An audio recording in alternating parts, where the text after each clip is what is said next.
Ny mpifombojà dia midika hoe lohataona vaovao. Ao anatin'izy io dia misy fitsipika efatra izay tena atao fomba fiainana mba ahafahana mahazo an'ilay vokatra tsara. Dia ny voalohany manao zavatra ara-potoana, ny faharoa manao zavatra manaraka fenitra, ny fahatelo tsy mandany lany foana, ary ny fahaefatra amin'ny fifaliana.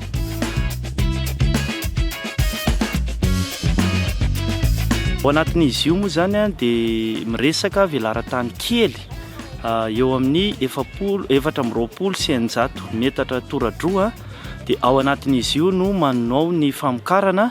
Dia io velaran-tany io izay ampy hamokarana ho an'ilay ankohonana izay misy olona enina ao anatiny sakafo mandritry ny herintaona. Ny tany misy antsika eto izao dia fambolena katsaka ny ao anatin'izy ity. Dia aminazy ity dia misy tsipika katsaka 250. Dia ny tsipika iray no ampy sakafo ho an'ilay ankohonana ao anatin'ny herinandro. Ao anatin'ny taona nefa misy 250 herinandro.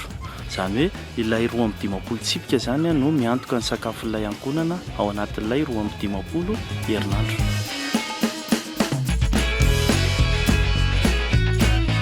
Misy ny teknika amin'ilay hoe fambolena izay mikajy sy mikolo an'ilay tany mba afaka mamokatra maharitra.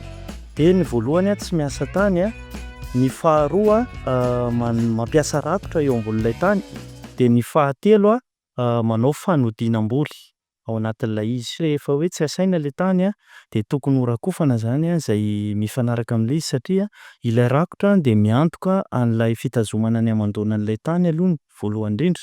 Miantoka ihany koa amin'ny fifehezana an'ireo ahi-dratsy eo ambonin'ny tany. Ny rakotra ihany koa dia mety ho lo izy io dia ho lasa zezika ho an'ilay tany. Ny voly rehetrarehetra dia afaka volena daholo amin'ity teknika ity ary ahafahana mahazo vokatra ambony daholo, satria arak'ilay teniko hoe ilay tany mihitsy no kajianao afaka hamokatra haritra ary ho tsara lalandava. Dia rehefa tsara ilay tany dia ny zavatra volenao ambonin'ny tany amin'ny ankapobeny dia tsara daholo foana.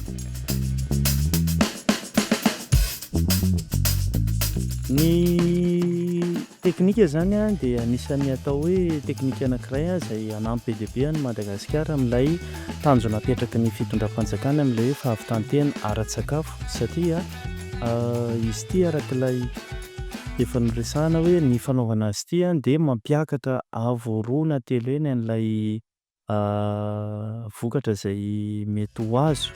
Dia raha ohatra zany ka hoe izao teknika izao no ampiarin'ny akamaroan'ny tantsaha, na dia atao raha hoe tsy ny tantsaha rehetrarehetra, dia ahafahantsika efa mahita vokatra ngeda be izay zavatra izay.